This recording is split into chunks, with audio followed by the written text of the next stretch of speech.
All right. Good afternoon, everyone, and welcome to our monthly All In for Kansas Kids Strengthening Early Childhood in Kansas Systems Building webinar for October 9th, 2024. My name is Julia Gruss. I am a research project coordinator at KU's Center for Public Partnerships and Research, and I will be your webinar facilitator for today.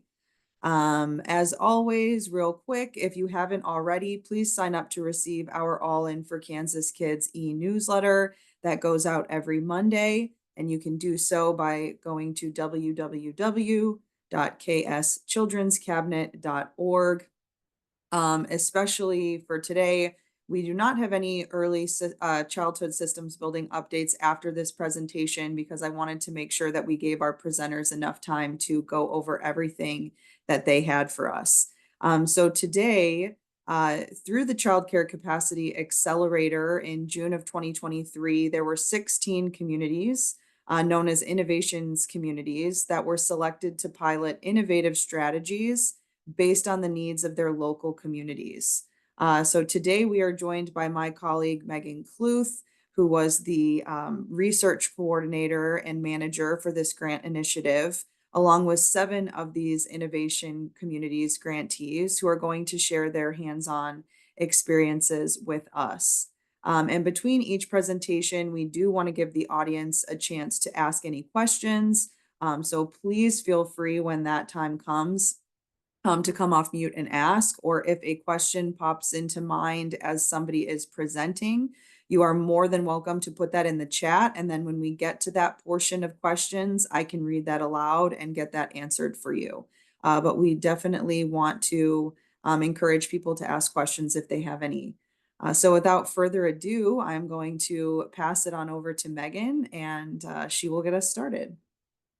Good afternoon, everyone. Thank you, Julia. As Julia said, my name is Megan Kluth. I'm a research project manager with the University of Kansas Center for Public Partnerships and Research. And I, over the past year plus, have had the pleasure of getting to know the grantees you're going to hear from today. So I'm going to be quick so that we can have most of the time hearing from them and the amazing projects that they have done and what they've learned. So I'll give you a little bit of quick background information if you can do the next slide, please.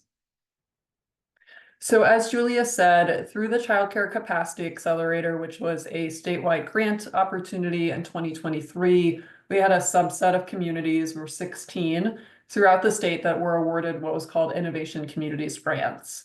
So the innovation communities specifically, they had 1 year from July 2023 through this June to try something that maybe was new to their community, maybe wasn't new, but was like kind of just a little bit of a different approach that really was based on what their communities needed at the local level. Like, communities know what they need best. And so we wanted to say, like, let's give you a year and a little bit of funding to try some things. And then we worked really closely with them to kind of learn about that and support them along the way. Next slide, please.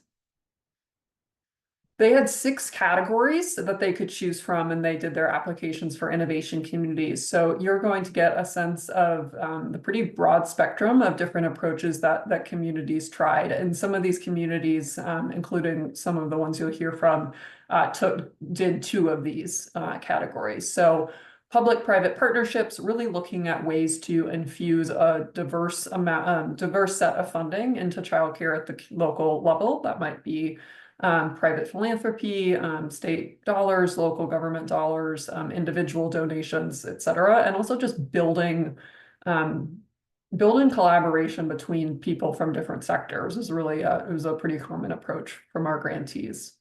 Workforce recruitment and retention, of course, this is a big issue across the state, and so you're going to hear about several different kind of strategies toward both bringing in new childcare professionals, as well as making sure the ones that are in the workforce are staying and are well equipped to provide quality care. Childcare Plus models is really looking at, like, how can childcare be combined with other service areas, other physical spaces. So things like multi-generational care. Are there buildings in the community that just could be used for different types of purposes? How can childcare be kind of tacked on to other services that families in the community may need? Infant toddler incentives, of course, we know those are the hardest space slots for families to find care for those kids of that age. And so looking at ways to increase that.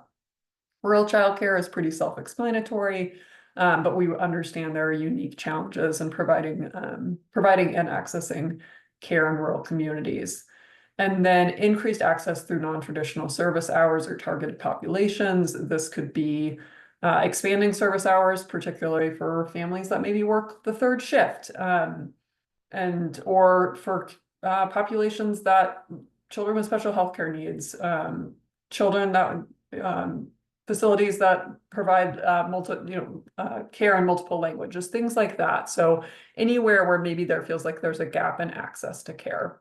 And within these categories, the communities had a lot of freedom to just try some different things and say, based on what we're seeing in our local communities, this feels like the need at the time. Next slide. All right, so part of our role in supporting these grantees was they each participated in monthly coaching and peer learning sessions, and it was just a phenomenal experience for our team that supported the grantees, because I don't think any of us could have imagined how much we learned over the course of 1 year.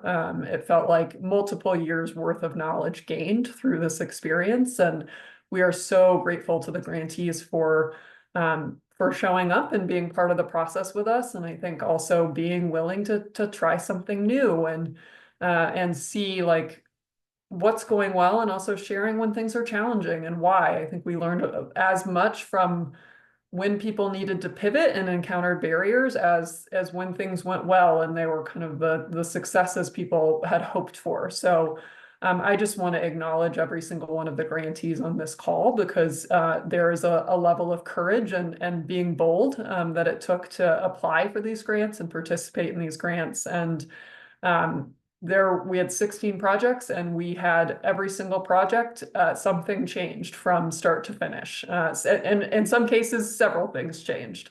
And so I think because they were so collaborative and in their approach with us, we were able to have conversations regularly and say, how can we, what's the best next step based on kind of what you've learned over the past few months. So I really appreciated how adaptable each of the grantees have been. So today, the rest of the time, you're really going to get to hear from them and what worked. And we tried to give a variety of different projects. Again, there are 16, so you're going to hear from 7 of them. But we do have more information available online about kind of what we've learned through this process. And I would definitely recommend, if you want to learn more about any of these communities, to just reach out directly. So before we get started, are there any, if anybody has questions about the overall process, I'm happy to take them. And if not, I will go ahead and start introducing our grantees.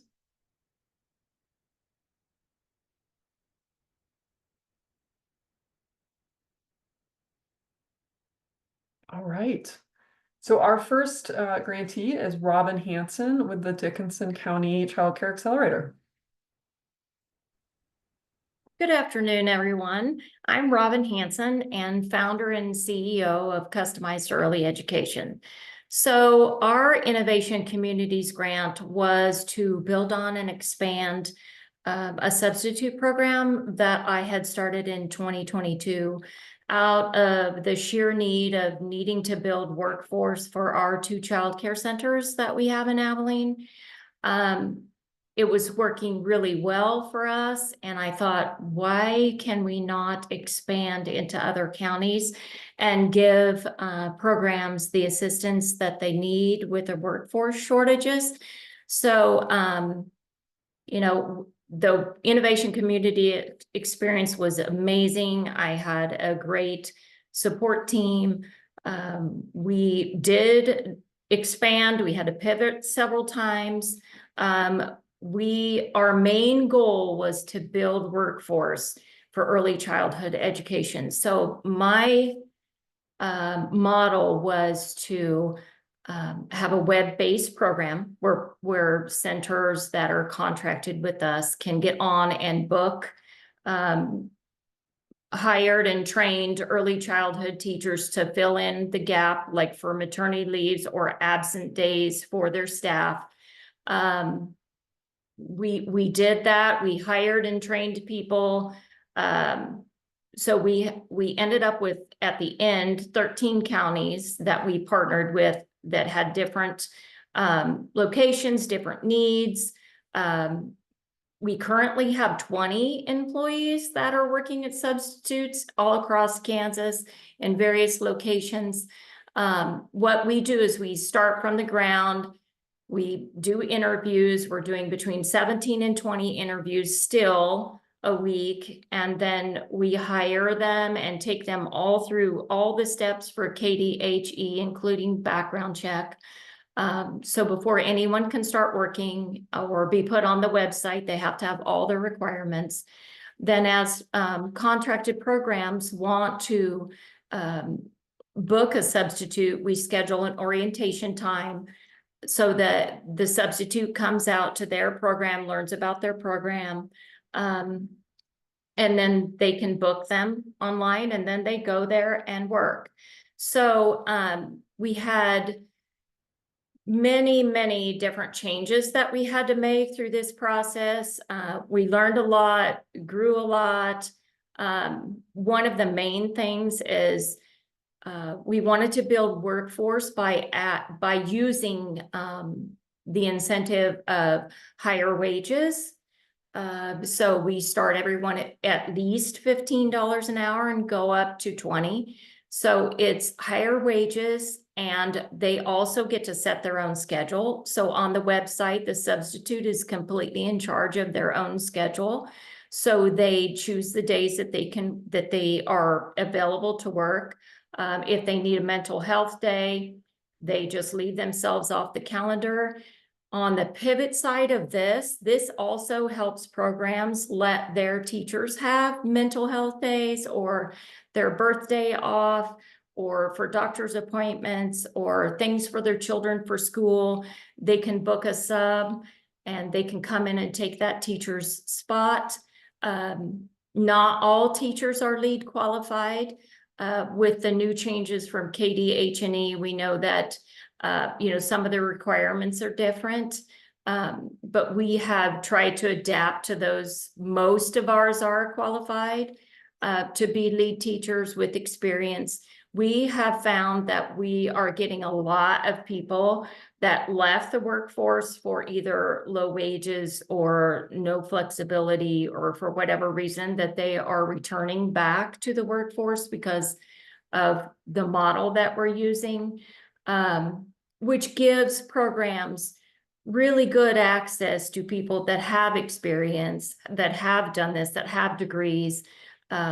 It's a win-win situation for both the program and the professional. We call them professionals. We will take on the smallest county with one child care program in it, up to huge urban areas like Kansas City or Wichita.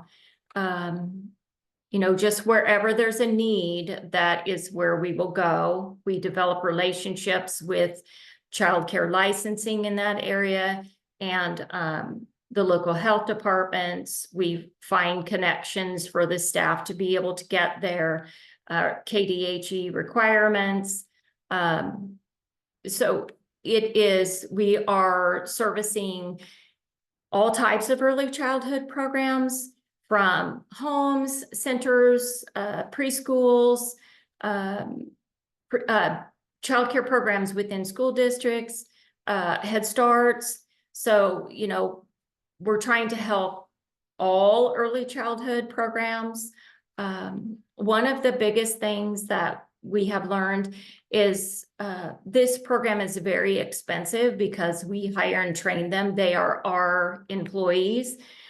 So we pay all the wages and insurance and all the taxes and all those things. So the cost per day was very prohibitive to most early childhood programs. So we developed partnerships with the DCF Shared Service Network hubs. to provide, and grant funds to provide discounts for programs. So across Kansas, as of right now with our new funding opportunities, it is $100 a day, and that's up to 8 hours a day, which figures out to be $12.50 an hour for a sub to come into your program to work. We have building relationships and having those partnerships in the different counties and the different areas, finding grant funding, becoming partners with other entities. That is the main thing that we had to learn and grow through. We've enjoyed all of our partnerships. Most of those are sustaining.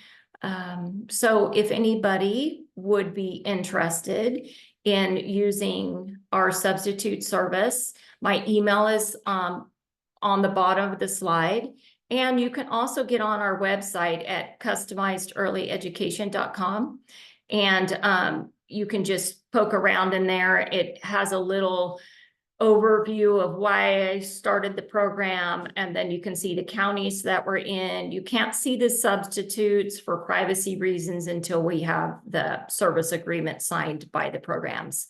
But this work has been very enlightening. It's been very challenging at times, but it has been a wonderful growth for us.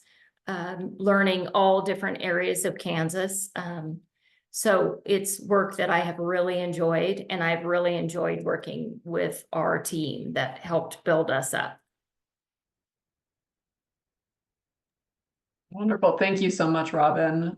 This was a project that I had the pleasure of seeing Robin kind of work on this for several years at this point. And it has been, I think it's just a testament to the need for these kinds of services to get, to just help our workforce get a break. I think we can all agree that that is a good thing.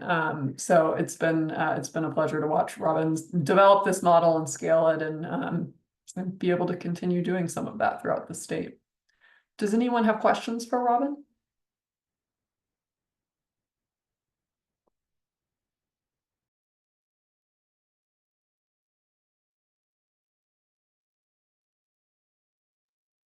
All right. Well, if you think of anything, please put it in the chat, or just come off mute. We'll pause in between, as Julia said, but we should have a little time for questions at the end. So thanks again, Robin. All right. I am next going to hand it to Caitlin Sundberg with Neodesha. Hello, I'm Caitlin Sundberg, the director of the Early Learning Center in Neodesha. If you could go ahead and go to the next slide. So I'm new to Kansas, a little bit of a background. I've only been here for about a year. I moved out here from California. So it was somewhere where childcare was on every corner. There were kinder cares, La Petites. It was like the Starbucks of childcare is what we called kinder care. That's where I started. So I graduated from the University of California, Riverside with my bachelor's in liberal studies with a focus of early education or elementary education. Graduated and took some time off, got a job as an assistant preschool teacher, fell in love with early childhood education, and I worked my way up from there. During quarantine, got all of my classes that made me eligible to be a lead, and then just kept growing, and then moved to Kansas, and here I am. If you go ahead, next slide. So I just included a few pictures in our timeline. We are a brand new early learning center in Neodesha. We started from the ground up. It's been a 7-year project. I've been on since December of last year. Juanita Erickson, the superintendent of schools, started the project, did all the research, got all the grants. We were fully funded through grants. The Child Care Innovation is a big part of it. Then we also had some Patterson Family Foundation grants. We did a match grant with community businesses. Our groundbreaking was September 28th of 2023, and we were able to open our doors on August 15th of 2024. So the whole building was built, put together. It started as an empty lot with some trees, took down the trees, took down, I think, a house that was donated to us, and then built our center. Go next slide. And then this is a few more pictures of just the inside of our building. We have a brand new playground, brand new classrooms, all new furniture that has been fully paid for by grants. It is just a big, big part of the community now. Okay, next slide. So our focus of our project was workforce recruitment and retention. So we partnered with the larger companies in the community. They donated money, $70,000 that we were able to get a Patterson Family Match grant with. Our big donors were Cobalt, USD 461, Neodesha Plastics, State Farm, Wilson Medical, and all of the companies that donated a larger amount are receiving 50% off for their employees for tuition at the center. So that is helping recruit parents to go work for these big companies to get half-price childcare in exchange. And I've had several people come tour asking how they can get the 50% off, and then I can refer them to those businesses, which they are then gaining employees and then also keeping employees in the community because they're receiving this big discount on childcare. There are no other childcare centers in town or really in the surrounding area. We have a lot of home daycares, but as we know, they can only take so many kiddos. We opened up a center that can take 100. So it's been a great addition to the community. I'll go ahead and go next. We've also created a CTE pathway program with our high school. So we've opened up a whole new program that juniors and seniors can enroll in. They take the course, they get signed up for our Casito course that we pay for. They go through all the steps that a typical teacher would go through. They go through an interview process, the 18-hour course, TB test, background check if needed. And they've been coming over every day. I have 3 right now, 3 high school girls that come over once a day for a few hours a day. They're in the classrooms with the teachers. They're being trained to do what our teachers do. They're doing diapers, they're feeding lunch. I'm having them do dishes when we need help doing dishes. They're really getting a feel for the workforce of early childhood education, which I think is so important because there's really not a lot of opportunities out here for it, which is where we struggle when finding staff members, I find. There's, especially with the new regulations on lead teachers, there's not a lot of people who are experienced in childcare just because they haven't had the opportunity to work in childcare. So that's an exciting part of having the ELC here and bringing our high school girls over. Is by the time they're done with high school, they'll be qualified lead teachers to work at a childcare center. If you go ahead and go next. So like I said, we do have 100 slots that we just opened up to the community from ages 2 weeks to 5 years old or until they start kindergarten. We can take 9 infants, 20 toddlers, 28 preschool children, and then 43 pre-K children. At first, our project was licensed for 99, but when KDHE came in and did their final walkthrough, they found an extra square foot or 2 in one of our classrooms that we could squeeze another kiddo into. So we were able to raise that to 100. Okay, next. Some of the pivots that we had were definitely with licensing. At first, especially doing a whole new center in the middle of regulation change. When we started the building process and the planning process, we were under old regulations. And then as we all know, August 1st came new regulations. I don't think they came to do our survey until a little bit before August 15th. So there were a few changes we had to make on the spot. One of them being a 3-foot infant room wall, which was a requirement under old regulations. It could be no higher than 3 feet. When the framing went up, I came in and measured and it was at 4 feet. So that was a quick change that our construction people did the next day because I said, no, this cannot happen. We need it at 3 feet or they're not going to let us open. Then they come in to do our walkthrough and now those walls are not required at all. And so to pivot that, we had to put mirrors up in our sleeping area so we're able to see the infant sleeping. Thankfully, it was easy changes, but that wall, Juanita and I swear, would be the death of us because we were like, well, let's just tear it down. But it's up, it's good. Our mirrors are up. So we were very good at pivoting around that. Opening day is another one. With KDHE coming in to do their reviews and with the regulation changes, there was a lot going on their side. We were told that they would be coming in a lot earlier than they did to do our walkthrough to get our temp permit.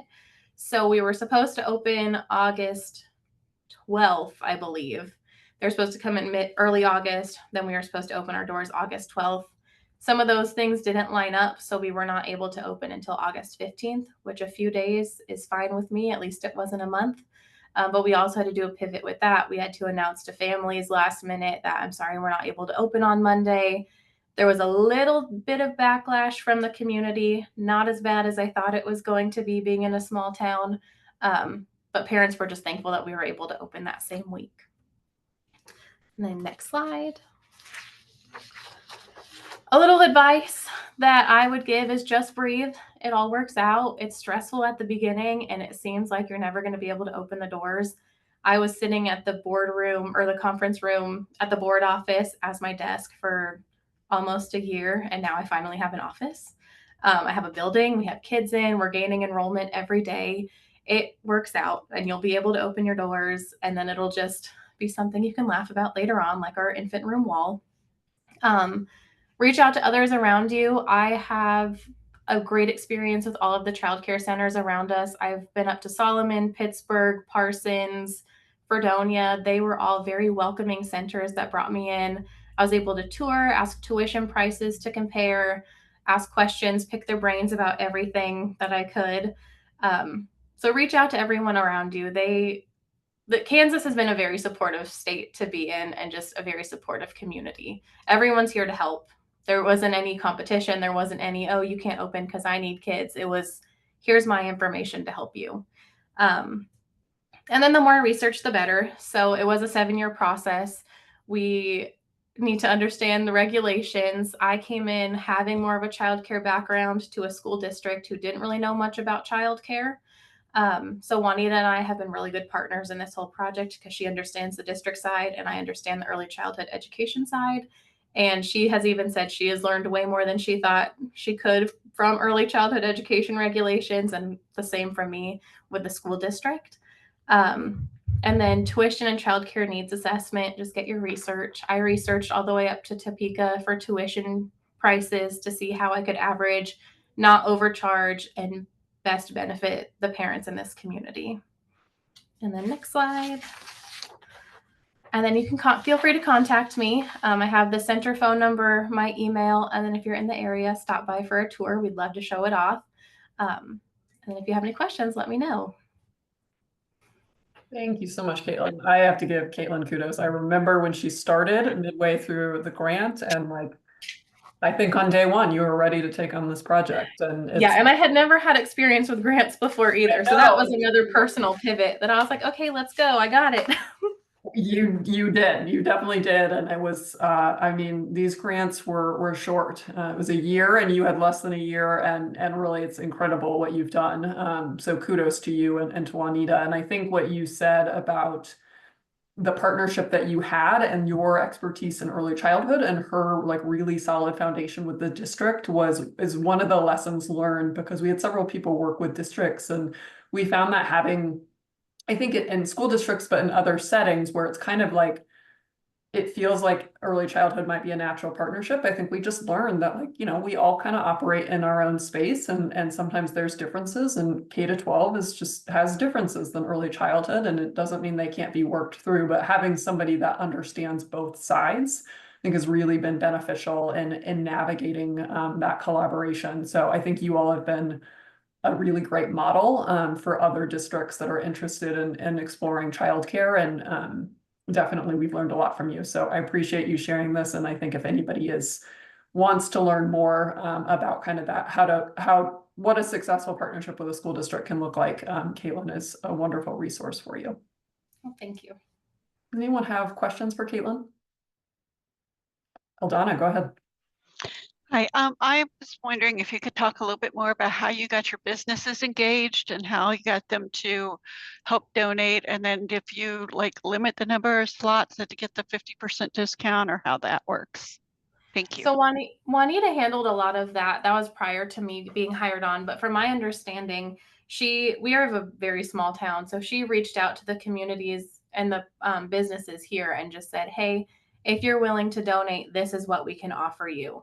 So it was a sizable amount based off of the size of the company. So I think it was ranging from $10,000 to $20,000 that they donated. And then we gave them the 50% off. From my understanding, it was a really easy handoff for Juanita to gather. Companies are loving it. All the families here are loving it. So I think it was just more reaching out and being honest and saying, this is what we need and this is what we can give you. And we are not limiting the amount of spots that we have available to those families. Anyone who works there has a spot here. And they're also first priority when it comes to that as well. That was another handoff that we had.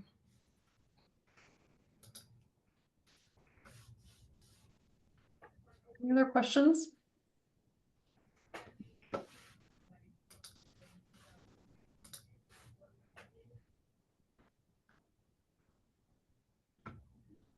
So Caitlin, we've Julie put a note in the chat and sounds like would be interested in connecting with you. So we'd be happy to connect you both. Yeah, send me an email and we can talk about it. Great. All right. Well, thank you, Caitlin. Thank you. We're going to next turn to Heather Faulkner in Reno County. Good afternoon. I'm excited to be here and share about the work that's happening in Reno County. I'm already excited about what I've heard from other places, and I've taken notes like I'm connecting with them next. Reno County has just a little bit of history on what they've been doing. As a member of the task force, I've been a member since the inception in 2021. Reno County had been working for about a decade on trying to solve what we all know to be a very complex challenge, which is childcare, and yet knowing it has to have a very complex solution to it. So as we had stakeholders really working towards this, but with very little funding behind it, our chamber, our community foundation, our United Way, keenly became aware of ARPA dollars coming into communities across the state. And so they leveraged their influence with our constituents and got our constituents to just state very clearly to our local government, specifically the city and the county, that they needed to help this problem.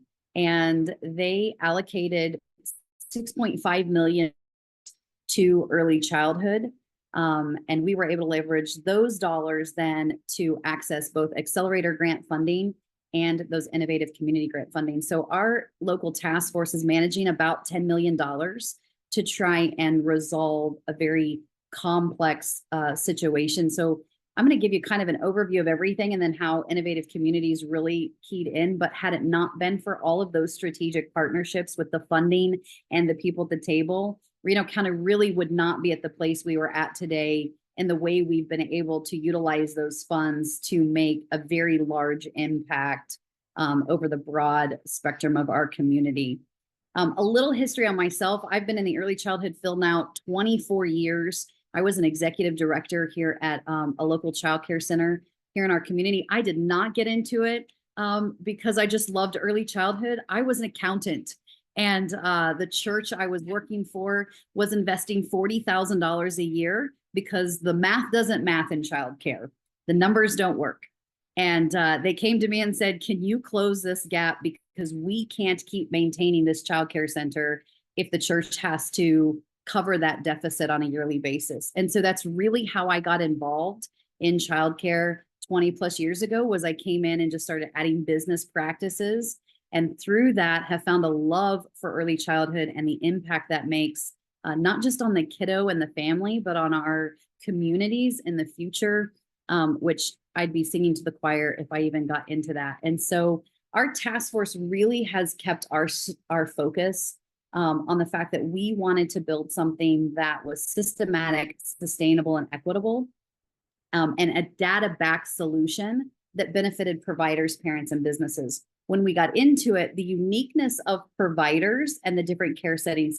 So we've identified, obviously we have home care providers, we have center-based care providers, and then we have the school-based. As our recent presenter just shared, there's some dynamics to all of those care settings. They're just a little bit different. And so to ensure that some of the solutions we're coming up with here in Reno County benefit all of those different care settings. We didn't want to just inflex. Our local government really wanted us to just start building capacity, just expand slots. Because Reno County had done quite a bit of work here, we'd had some pretty massive failures. And I would assume all of you on this know that some of our best learning experiences are when we fail epically. And we had invested in a brand new facility, but had no sustainability mechanism behind that. And so the center actually closed as a result. So we didn't want to just influx funds into expansion, but wanted to make sure there was some systematic and sustainable solutions around that. I think if you can go to the next slide. Our first place that we really knew we needed to invest in was in sustainability. In 2021, when our task force convened, we had 7 home providers and 1 center closing that we were aware of at that time. So we knew post-COVID, though we knew prior to COVID, as many of you on this call know, childcare was an issue. The whole world realized childcare was an issue during COVID. We needed to stop the bleed. And so we really needed to find ways to ensure we could keep our providers. So as we began to build on those processes and leverage our dollars, and those innovative community grants became available, we focused specifically on 2 things on this slide you see in front of you. 2 things that were funded by those innovative and community grants were the infant incentives, and then a training initiative that we did throughout our community. So I'm going to just talk briefly about those 2 specific things. Our infant incentive, what we did was we realized we needed infant care, and the cost of care for a provider to offer care, we already know there's a gap. We did a market study at the beginning of this, which is available on our website. We partnered with K-State University and Dr. Bradford Wiles' team to really look at the needs within our community and identify the fact that we knew that it already cost a Kansas parent more money to send their kid to childcare from 0 to 5 than it would be for them to get a college degree from K-State University. So raising rates on parents was not an option for us. And yet we knew there was a cost of care difference. So we've spent a lot of time collecting data to be able to get what that cost of care difference, what can a provider actually charge a parent, and what does it actually cost us to care for that kid?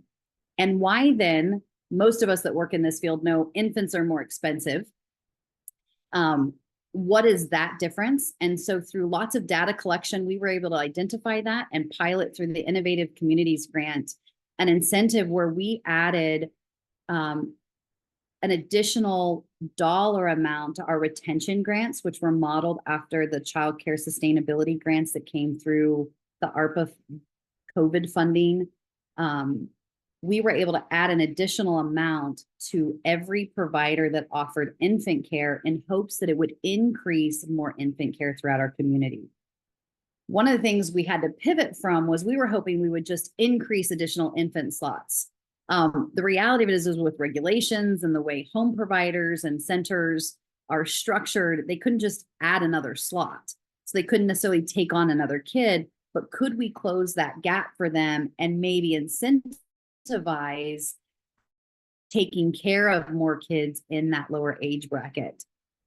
We did that we piloted it with the Innovative Communities Grant, and then we're able to assimilate that program into our other programs that we have. And so we have continued that funding now, and that'll continue at this point into 2026 and 2027. And so we have now increased our infant capacity by 10%.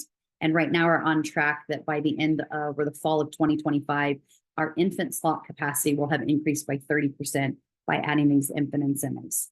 Had we not been able to pilot that with a community initiatives grant, I'm not sure we would have been able to have done that. On the workforce side of things, we all know that the training hours that are required by KDHE are essential to our workforce development. What we found, though, was that many home providers do not get paid to get those hours done. And even some of our centers were unaware they were supposed to be paying their employees to get those in-service hours done. And so we put together 4 trainings. We worked with Child Care Aware, Casito, our local health department, as well as some other local trainers from around our area.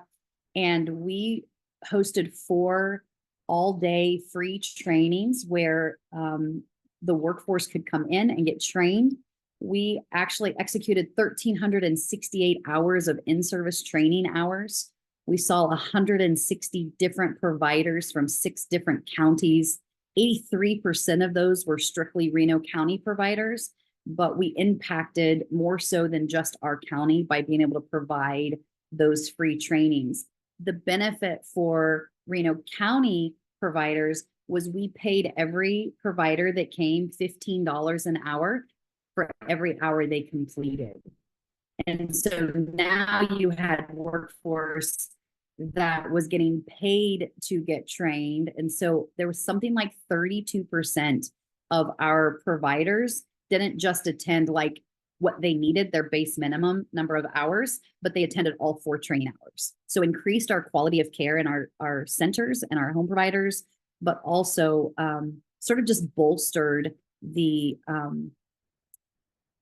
appreciation that we heard from providers a lot, that we all know most providers are overworked, underpaid, with very little benefit, and just feel undervalued. And so by providing these training initiatives, we received a lot of response back from providers that not only were they just thankful that someone paid them to attend those training hours, they were just grateful for how it increased their feeling of feeling valued and appreciated throughout the community. And so those were the 2 specific areas that our Innovative Communities grants really helped bolster a lot of the work we were doing to sort of maintain the workforce within our community. If you can click to the next slide, this just gives you a bit of an overview of what the Accelerator grant did as far as expansion, which was one of our key points. But I want to move quickly past this slide to the next one, because one of the pieces of data that we got from KDHE was tracking expansion in home providers and group homes is very difficult to do versus, say, in a center or a school-based. One of the things that is really prominent about all of the funds, had we not been able to access, say, Accelerator grant funds to create expansion in larger facility type locations, we wouldn't have been able to invest the amount of dollars into our sustainability and systems improvements plans that we had, which has allowed for obviously an increased trend in expansion of slots, both in our home and group homes. And so that Innovative Communities grant, allowing us to pilot these programs and then assimilate that into our overall system, has really increased our growth, specifically in home and group homes. I don't know if any of you in your communities sort of fought the fear that some of our home and group home providers had, that by schools coming into this market, that somehow that might cost them their own business. We wanted to make sure that it actually takes all 3 of those care entities to really bolster this industry, and that there is plenty of children to go around. As I'm sure all of you are aware, the deficit in care is still very high in Reno County, as I'm sure it is in many of your communities. If you'll click to the next slide,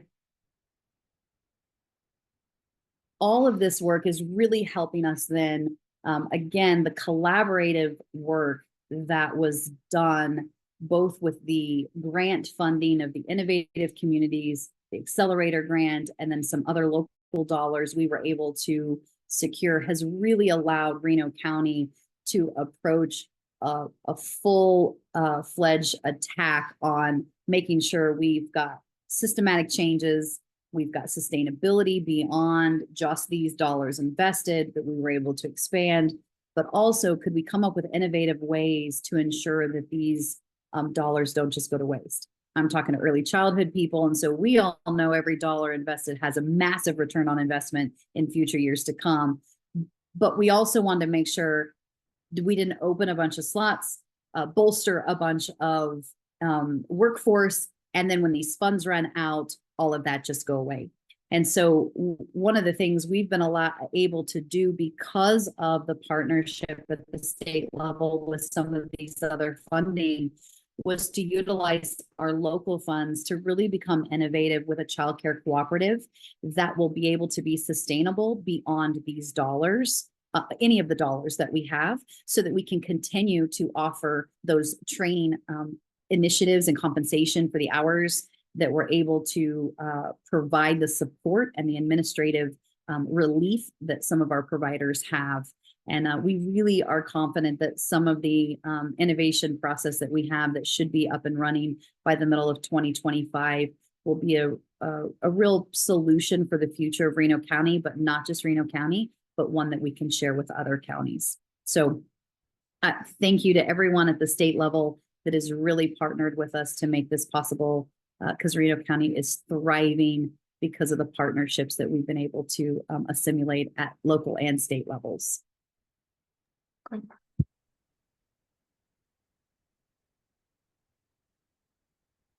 Sorry, that was my last slide, I guess. These Okay. are just strategic investment places we're doing underneath that cooperative. So Perfect. All right, thank you, Heather, so much. That was great. For the sake of time, I think we're gonna have, if anybody has questions, just put them in the chat, and then we'll try to just kind of get through them as we can, and certainly at the end. But I'm gonna go ahead and hand it over to Reno's neighbors, actually, McPherson County, and we've got Jennifer Burgart and Betsy Davis. Oh, thanks for having us. My name is Betsy Davis, and I work for the McPherson County Community Foundation. And we actually, Jen, are you still here? Because we actually had something happening at 1 that she might have been jumping off to get to. Anyway, so I am really excited to talk to you guys about the public-private partnership. And so first off, because we're the community foundation and our child care task force works with every provider in the county. For our public-private partnerships, however, we've primarily focused on the centers, which include Cradle to Crowns in Mound Ridge, Marquette Learning Center in Marquette, Lindsborg Child Development Center in Lindsborg, Christ Kids in Galva, and Kids Campus in McPherson, as well as Playhouse. And overall, we have over 500 kids and families served in this project. You can go to the next slide. Our big focus as we were diving into the child care ecosphere was, for me, our big thing was trying to figure out what was broken. When we heard from people, it was like there's no spaces. When we heard from providers, it was like we can't expand, we don't have staff, we don't have funding. And so one of the things that we thought we could definitely help move the needle on was providing some long-term sustainability for at least the financial portion of the problem. And so our idea was to really work on developing expanded stakeholder involvement, and this is what we're hoping to achieve through our public-private partnership program. And if you could move to the next slide. So one of the ways that we decided to move into this was with a matching opportunity. In McPherson County, we have over 20 years history with the Community Foundation in matching dollars. So it was a program that people were very poised to get on board with, as well as having a high level of familiarity. So we made some literature to pass out for families that we sent out to centers so they could recruit their own partners, as well as some literature we sent out to businesses. And one of the things that was huge for me in kind of switching my brain and hopefully also switching the brains of some of our stakeholders is we weren't asking for donations. We were asking for partners, because we didn't want this to be a one-off. We wanted this to be something where we were in community with these organizations, especially with our business partners, that they really felt like they had a stake in this idea and this process. And so we wanted to make sure that all of our language was in partnership. Sometimes we use the word sponsor, but we tried to stay away from the word donation, just because, it just has a very different feel and a very different, it just resonates different with folks. So we worked with our known donors and organizations, we did the matching. And for this, our initial thought was, let's build funds for sustainability and for future. But what we found was that not only do we need that, but we also need to kind of stop the bleed, if you will, in the current time. And so we were able to utilize the matching dollars as immediate aid to the centers, whereas the dollars that were given by the partners could be used for the endowment and or like just general operating funds. One of the big things that we bumped into that we still haven't gotten a great answer on is for our businesses. So the utilization of the Kansas employer tax credit, that is something that still is kind of eluding us, as we are not a child care entity, but we do provide funds for child care entities. And so figuring out our partners eligible for that child care tax credit or not, since we do have a number of centers that are eligible, to just see, you know, if one of our businesses has, because it's for a primary use for businesses. And so if we have a company that their employees send to 4 of our county centers, like how do you prioritize that? And again, we still haven't quite gotten the answers that we're hoping to find on that, but that is one of the big things that we will continue to be asking questions about and hopefully finding answers on, about just utilization of that tax credit, because that is something that often can be used as an incentive, especially since our matching dollars have gone away. But you know, being able to utilize that would be great for continued support. And we did, oh, go back. We did allow the centers to use the partners' money however the partner intended. So using it for what they needed. We did advocate for board participation. This is something that was new to a lot of the boards. They were not typically a fundraising board. They were more of an oversight board. So that was something new. Our Marquette group did a really interesting thing last Christmas called Adopt a Kid, where they asked people for partnership with families. And so they solicited non-family members to support children. So overall, I mean, we were able to use and provide matching to all of the donations throughout the time allotted. And for most of them went to, well, about half went to immediate needs, but the endowed funds, which was a little bit over 65,000. Please note, accelerator dollars were not put into endowed funds, but the donors, those dollars went to endowed funds, some of them. But we will be able to give out about $3,500 of additional grants forever to our child care agencies, because we were able to increase the stakeholders. We again are still working on expanding our stakeholder group, and again, kind of changing that language from donor to partner has been important. If you were wanting to do something like this, number one, talk with your community foundation or other nonprofits. They might have mechanisms that already work well in the community that you can just co-op and utilize. But yeah, they might have tips and tricks about how to incentivize and get more community partnerships. And then Jen is on the next slide, but not in real life. Thank you so much, Betsy. I appreciate you and Jen and all the work you've done on this project. All right, we still do have several presenters, as Julia noted. This is being recorded, and so it will be available for anyone who can't stay. And if we have any presenters that are tight on time themselves, just send me or Julia a private chat. We completely understand and appreciate your flexibility. So I'm going to hand it next to Lisa Isaacson with Flint Hills. Hello, good morning. We just celebrated our groundbreaking ceremony today for our project, and so I will tell you all about it.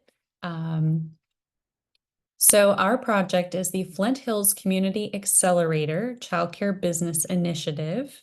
We are calling the Child Care Business Initiative the CBI. We are located in Manhattan. I am the executive director of the Flint Hills Community Accelerator and the Child Care Business Initiative. I'm also the director of early childhood education at Manhattan Area Technical College. So the project description and overview, the project has a collaborative approach to meeting the needs of the Manhattan community. The biggest needs would be our workforce. We need childcare for workers to go to work. Some of the concerns of the community have been alternative hour care. We have a lot of medical employees, first responders, police that need nighttime care. So that has been also something the community has asked for. Community services in 4 pillar areas: work, education, health, and childcare. So the Flint Hills Community Accelerator consists of not only the Child Care Business Initiative piece, but also Manhattan Area Technical College, the Manhattan Free Clinic, and the Kansas Works office. Activities focused on preparing individuals for work. So again, it's very workforce driven. In order to get individuals into the workforce, they have to be well, they have to have training, and they also have to have childcare. Education offerings leading to credentialing and certifications. That is something that we are looking at offering through Manhattan Area Technical College, through the Early Childhood Program, as well as partnering with entities that already exist in our communities, such as Kansas Child Care Training Opportunities, Child Care Aware, Raising Riley, all of those wonderful opportunities. Access to transportation, technology, and childcare. The access to transportation, we have the bus that runs throughout our community. So anyone can utilize our building that is actually going to be built at the corner of College and Kimball. If you're familiar, it's right next to Ascension Via Christi. And so the bus will definitely run to bring people all over the community to our location. The technology, we will have computers available for them, Wi-Fi, of course, for those who are seeking training or job support. They will have access to help with their resumes, any educational opportunities they may need technology for, we can provide that. And of course, childcare. The Child Care Business Initiative is to support and train for childcare business owners. So our project, the Child Care Business Initiative, looks to have 8 individual classrooms, or we call them pods. Some people call them incubators, so to speak. So they're a classroom entity, each pod is, and it has a fully functioning kitchenette. So these family childcare providers will be able to cook and provide meals in this space just as they would in a family childcare home. What we are wanting to do is, of course, give them the space that they need to start their business, but also support them with tools to build their small business, because family childcare is a small business, and also receive the coaching and mentoring support that they need in that space, help them with marketing and recruiting of children and families, so that they can recruit their families and start caring for children within this space. The thought process behind the project is to launch them into the surrounding community, out into their own space, whether it be their existing home that they're living in, or if they are someone who doesn't yet have a space that is conducive to providing childcare, we want to work with local landlords who will work with us and say, okay, we will support you in allowing childcare in this home, so that we can, help these providers, because so many of them, they want to do family childcare, but they might be in an apartment, and you can't do family childcare in an apartment. So we're kind of breaking down those walls a little bit here. This is the front of our building. The colors are a little more muted now. We were waiting on our logo to be completed. But you can see it's very streamlined, very simple. The front of the building, we want to have more of like the open kind of butterfly garden appeal to the front of the building, so that, you know, when children and families are walking in, they get to see the insects and talk about, you know, the butterflies they might see, or have a seat. There's going to be a few places for seating out front that families can sit and they can meet and they can talk. So building a sense of community in that respect. The Flint Hills Community Accelerator will serve an estimated 1,665 individuals each year, including 96 children ages 0 to 5 served through child care services. So the child care pods will be, of course, behind secured and locked doors to keep them separate from anyone utilizing Manhattan Area Technical College or Kansas Works or the free clinic. So you will have people coming in and out of the building utilizing the partner entities, whereas the childcare will stay secure and safe for the parties that need to be in that part of the building. So our partners, again, are Manhattan Area Technical College, and Manhattan Area Technical College has always wanted an early childhood education program. When they were recruiting for the executive director, I know that they had seen my background and my experience and said, "Hey, would you be interested in teaching some classes?" And I said, "Well, absolutely, I would love to." But they really needed someone to help spearhead building their program. And so that's what I have done. So I also wear that hat as their Director of Early Childhood Education currently. Classes will be offered within the Manhattan Area Technical College space in the Flint Hills Community Accelerator building. Providers who are part of the project do not have to take college courses. It will be offered to them if they choose, but it's truly open to the entire community, as well as any business courses or additional courses that Manhattan Area Technical College will offer.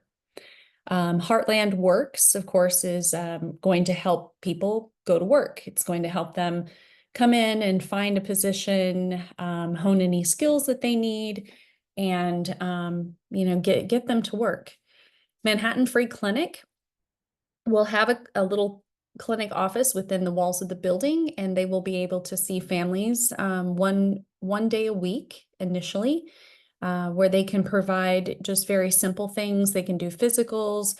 And the one great piece that I really like is that they are willing to do vision and hearing screenings for our little people, which I think is very valuable to families. Anyone can participate and receive those free clinic services from them as well. And then, of course, we have our Child Care Business Initiative.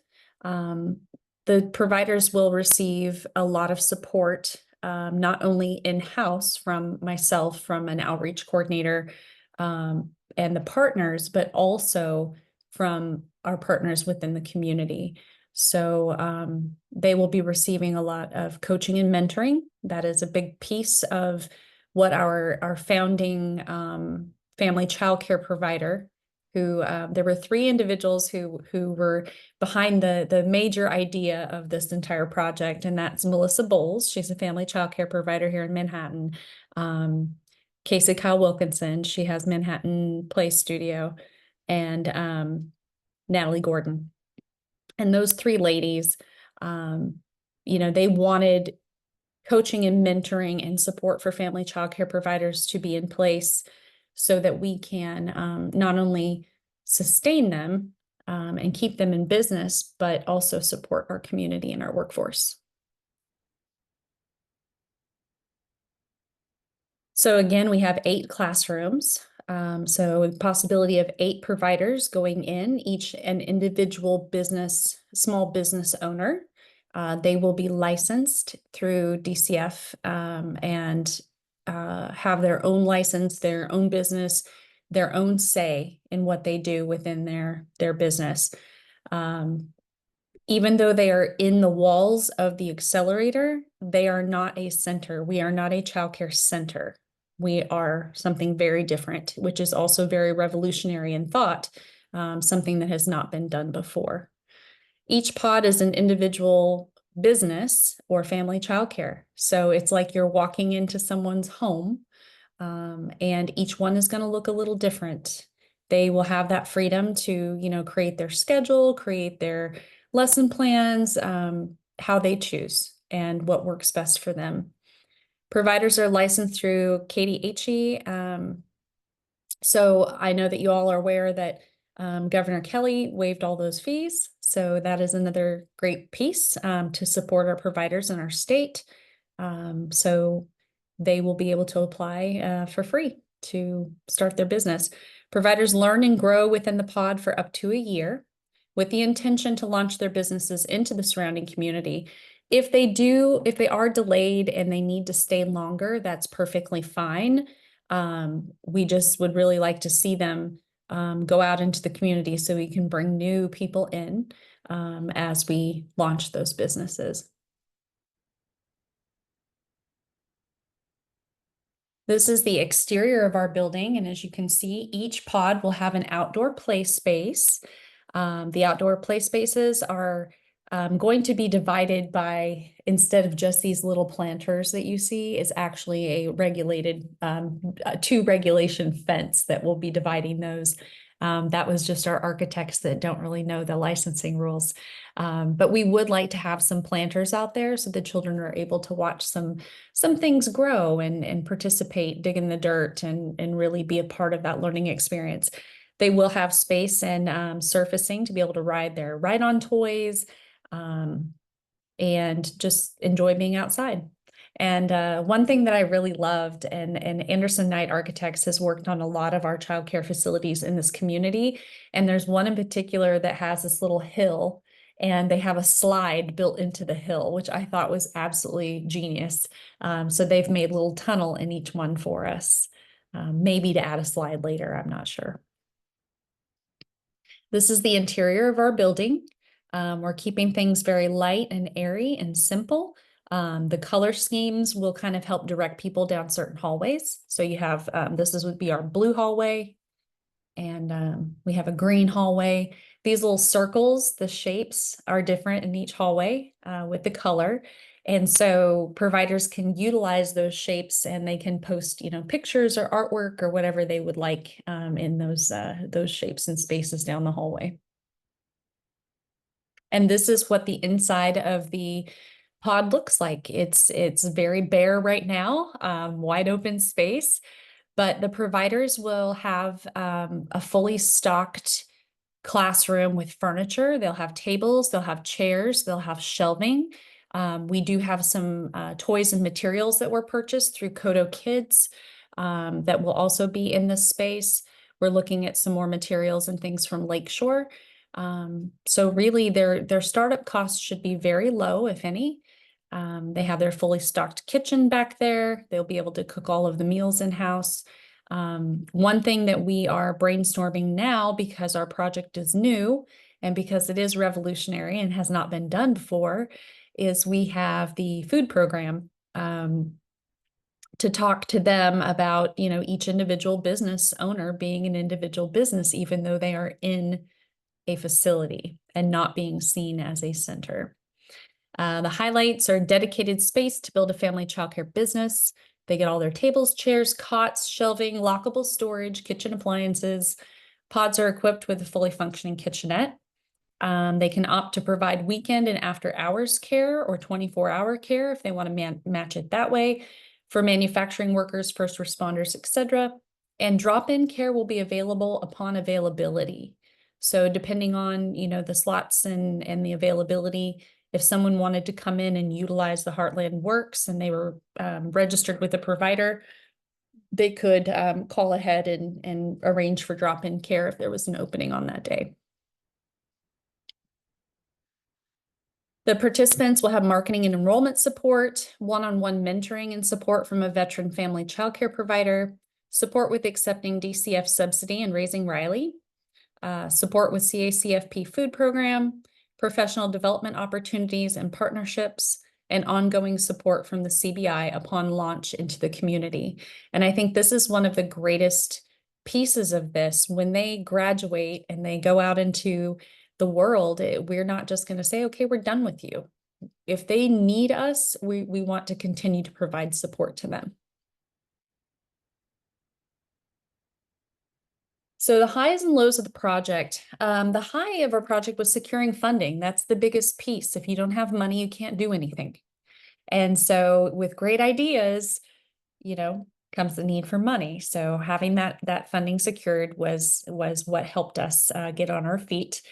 Another high is receiving an impressive pool of applicants for the unique and specialized role of the FHCA CBI Executive Director, resulting in finding the right candidate for the position. I did not write that. My boss did. And I'm very flattered that they think that I am the right person for this position. The lows and challenges were the waiting. Countless behind the scenes meetings, approvals, plans, decisions have gone into laying the foundation of what's to come. So it has been a long road, I would say at least a almost 3-year road that they have walked to get us to this point. And today was our groundbreaking. So pivots that had to be made. Let's see. I can't see my notes.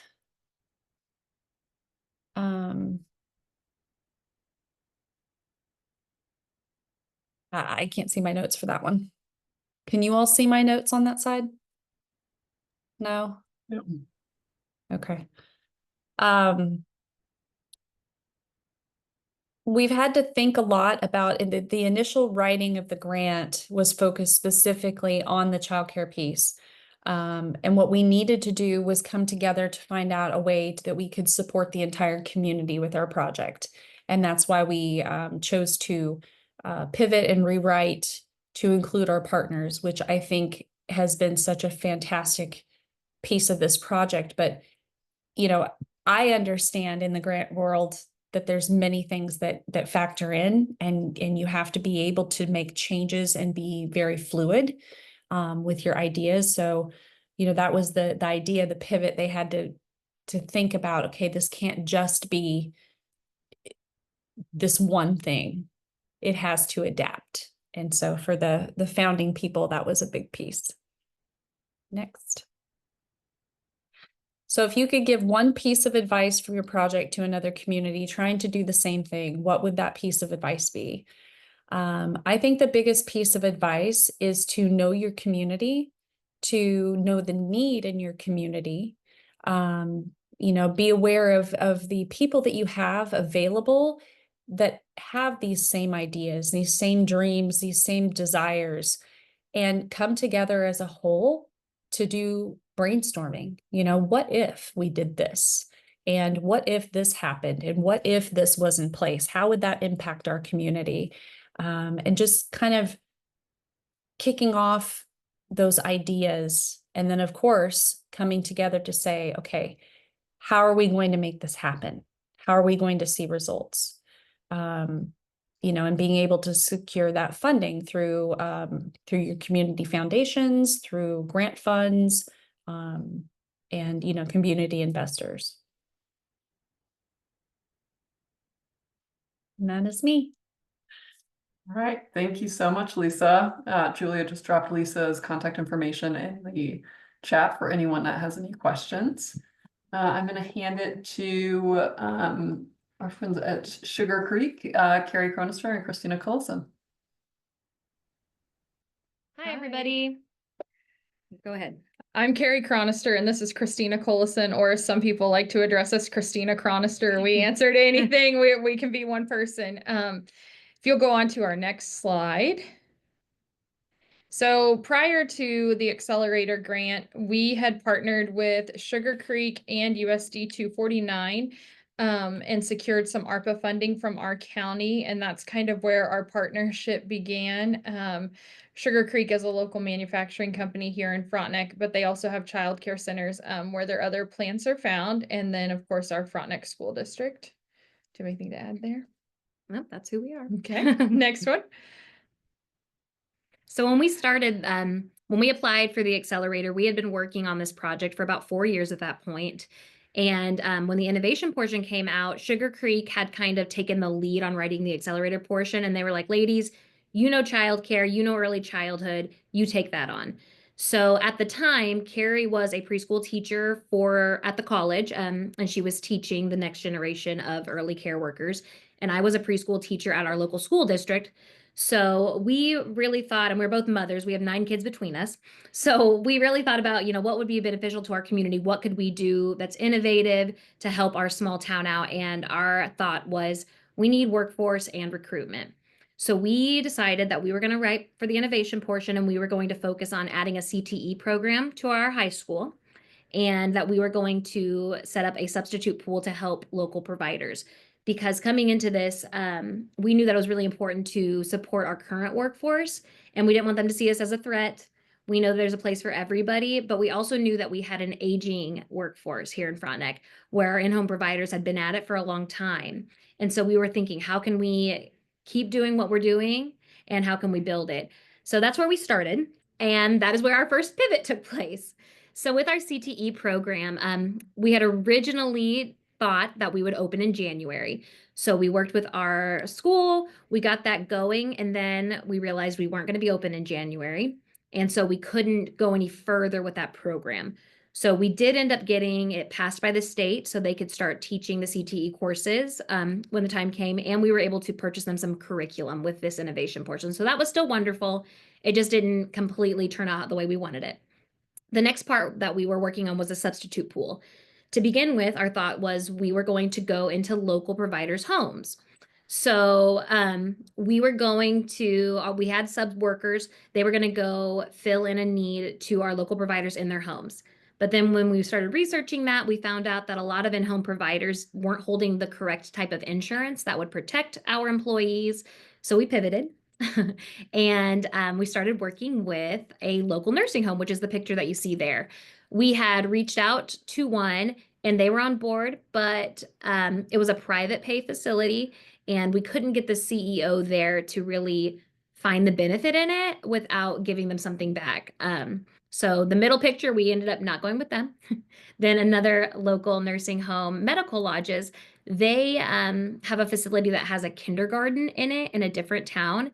And so they were very interested, the district manager was very interested in getting some early childhood services into the Medical Lodges here in Frontenac. And his wife was a para in my classroom, so there was a great relationship there. And so that seemed like a great fit. So we started going full steam ahead with Medical Lodges. We had our sub-care workers working. They were building curriculum kits. We were going through licensing. Everything was wonderful. We had ordered furniture. It was so great. And then the city told us, no, we won't approve you for having a childcare business inside that business. And so we went to city commission meetings because, how can childcare be so political? Like, we were just trying to do something good for our town, we thought. So we were like, what is the holdup? And apparently the part of the building that we were going to be operating the childcare facility out of was made or was renovated with a bond. And so the city told us they were afraid that it would negate the bond agreement. And then they also had some other strange questions like, well, we are just concerned about how much interaction you're going to be having with the old folks, because I don't know if you guys knew this, but old folks can be grumpy. And we said, I don't know if you knew this, but 3-year-olds can also be grumpy. And so it was an interesting back and forth, but it ended up, we couldn't do anything. The city kind of boxed us out for whatever reason. It could have been a bond issue. We don't know. So we were like, okay, now what? And at that point, we went back to the drawing board. We felt pretty defeated because, like I said, we had ordered furniture. We had done all the things. But then Thankful for our coaches because they Yes. really helped us regroup. Yeah, they talked us through a lot of things. Then a local provider had ended up going to the doctor and had gotten some bad news about her health. And she was going to no longer be able to fulfill her role as a childcare provider. And so she graciously reached out to us and offered us her home to begin working in. So you can go to the next slide, please.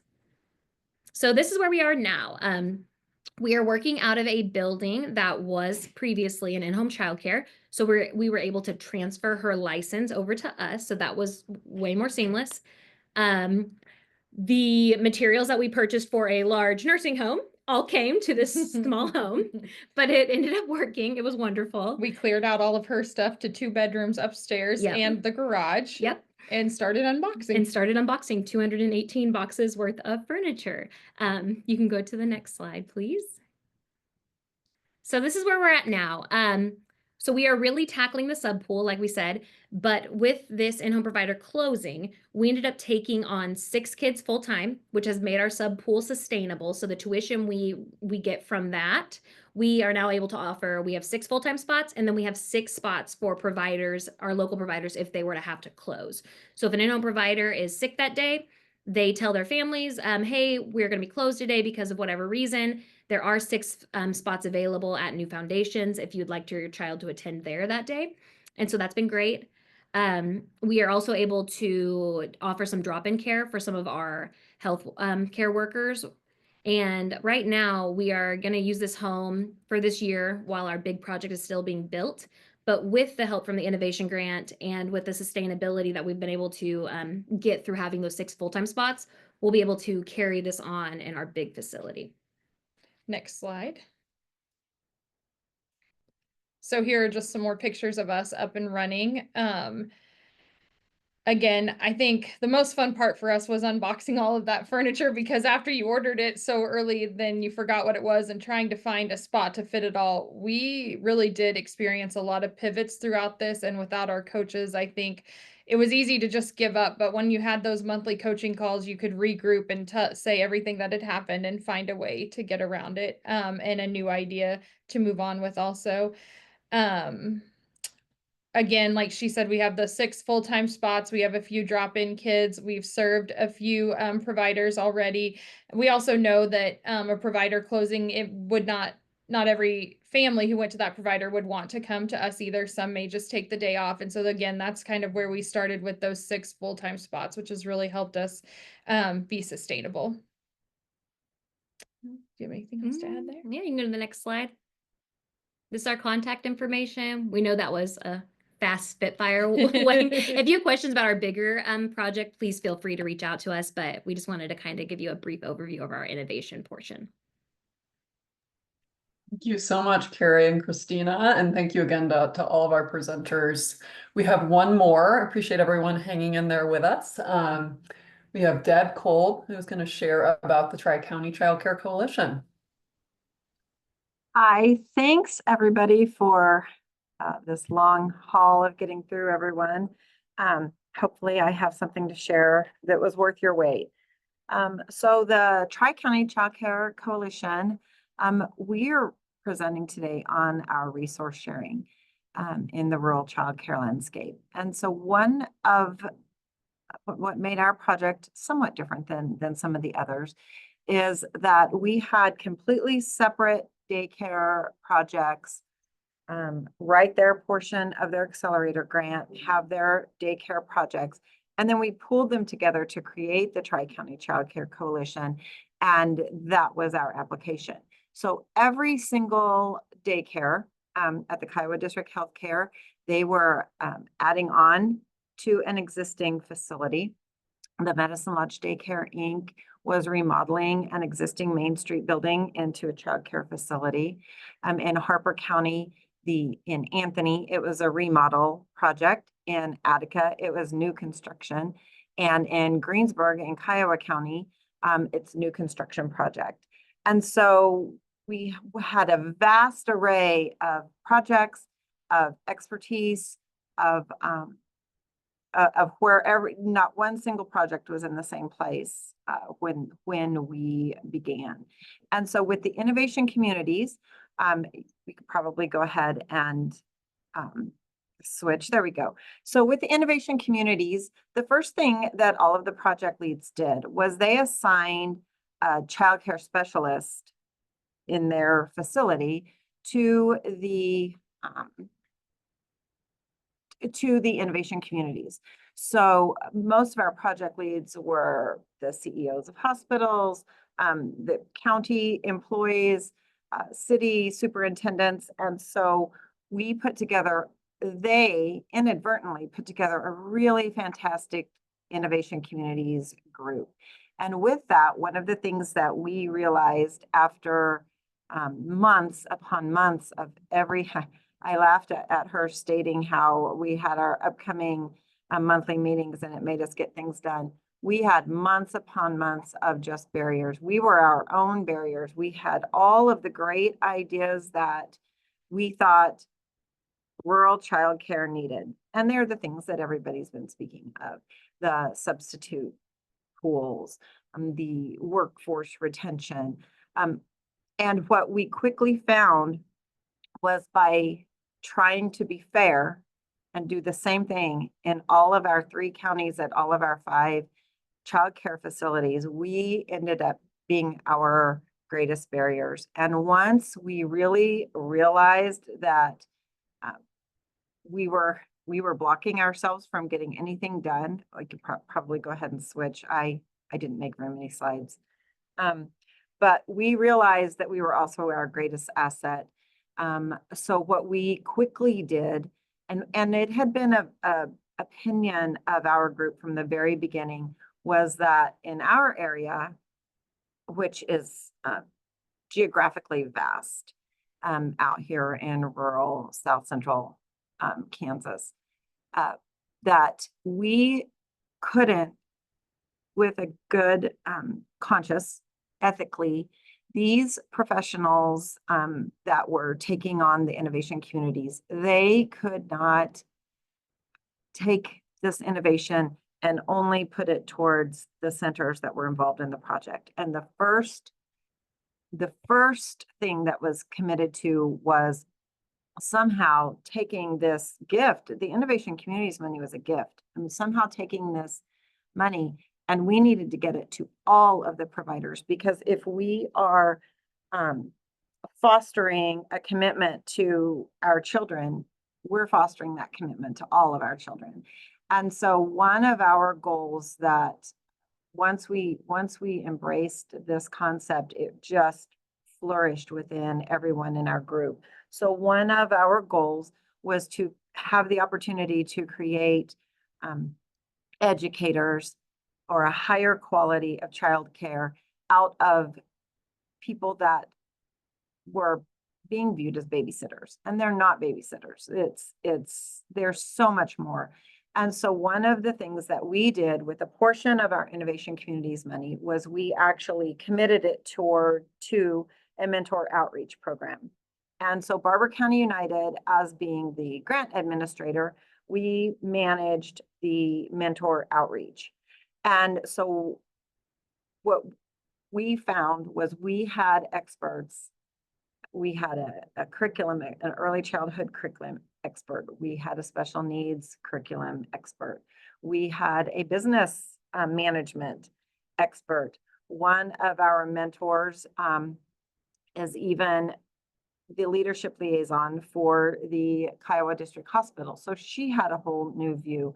And we ended up having accessible to all of the providers, not just the employees at the centers, but all of the providers in our counties, access to take conscious discipline.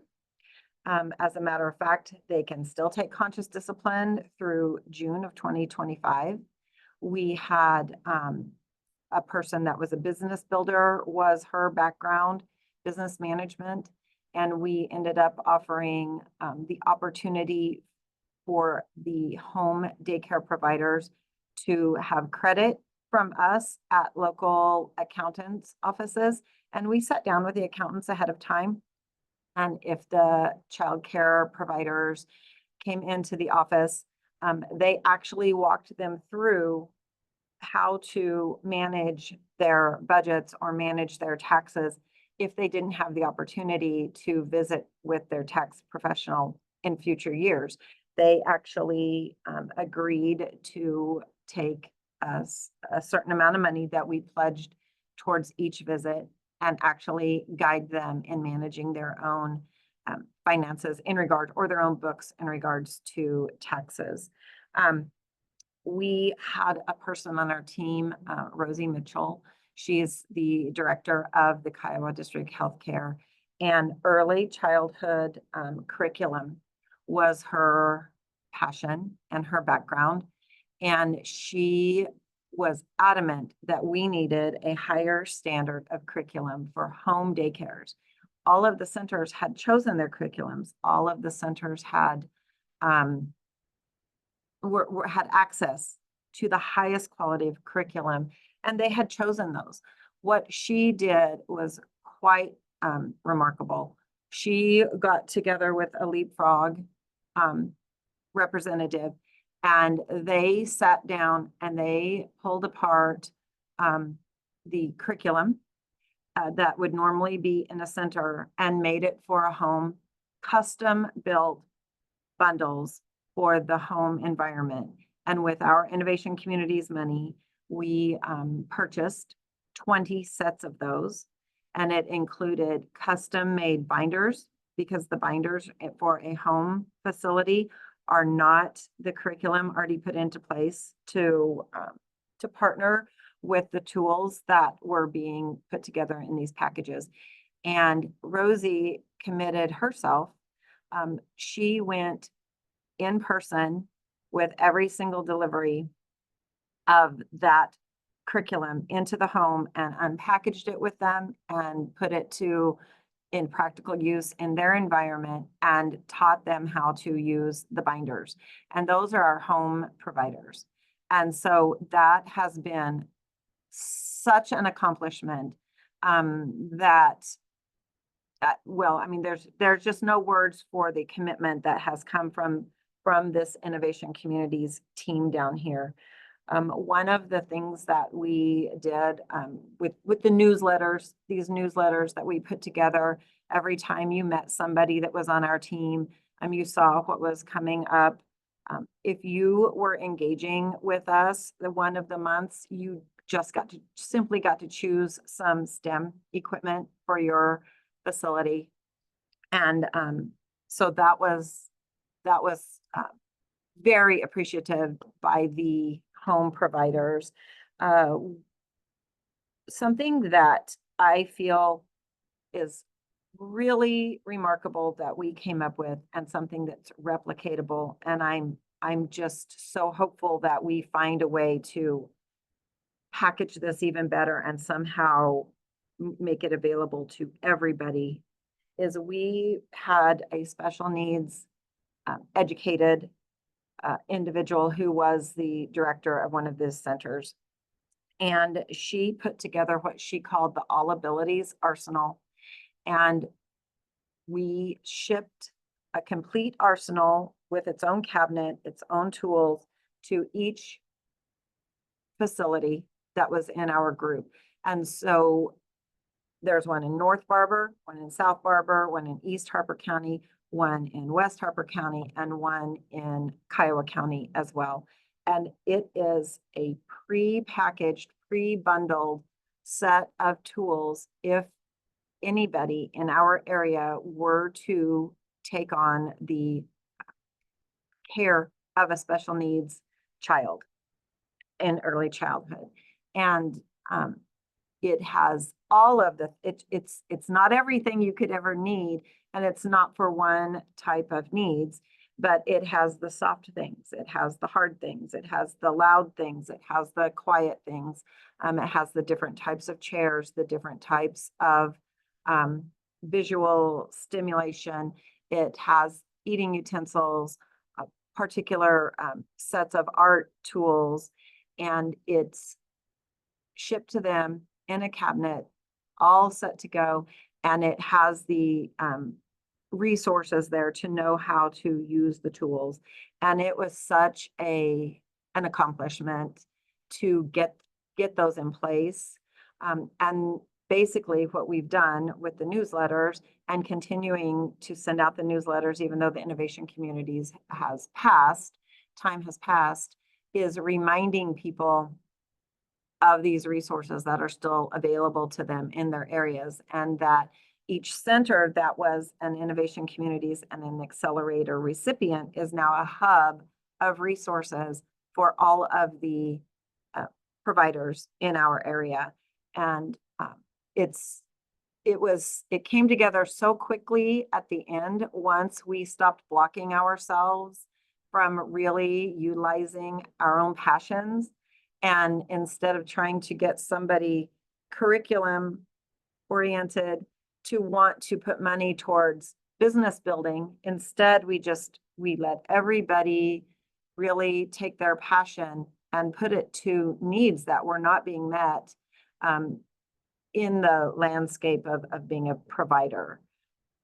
And I don't know if I have another page on here or not. I kind of think I don't. Yeah, I don't. But there's so many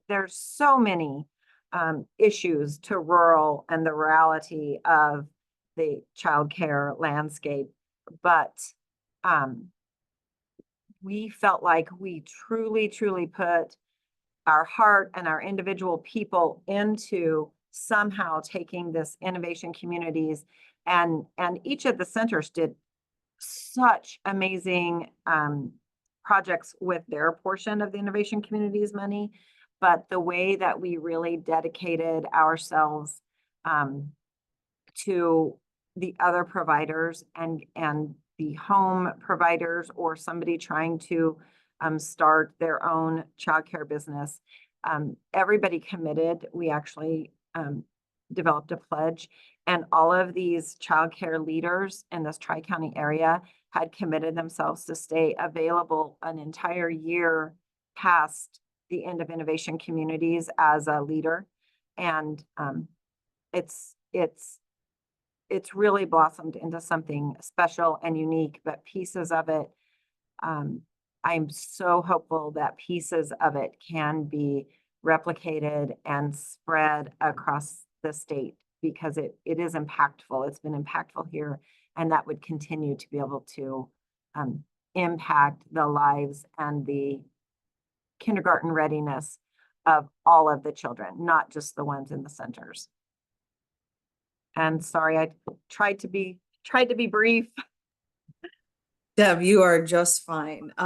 Thank you so very much to everybody who gave us the extra time and attention today, especially to our presenters who were able to stick around and make sure that we were able to get through this great content and innovative ideas for people in Kansas. Bree, if you want to go over to the next slide, I just have a few meetings. Just some reminders for everyone. Our next recommendations panel meeting will be held on Friday, October 18th from 9 to 11:30 a.m. Our next systems building webinar will be Wednesday, November 13th. And at that meeting, we will have a live demo of the new CAPE portal from some of our CPPR partners, as well as Melissa Schoenberger from KDHE will be giving some updates on the Child Care Systems Improvement Team and some other KDHE related initiatives. And the Children's Cabinet meeting, next one will be held on Friday, December 6th from 9 a.m. to noon. And as always, you can find these meetings on the Children's Cabinet YouTube channel. Some are live streamed and others, the recordings are just uploaded there for you. And you can continue to stay up to date with us by signing up for the All In for Kansas Kids e-newsletter, following us on X, and subscribing to the YouTube channel. Again, thank you so much everyone for being here today, and we will see you next month.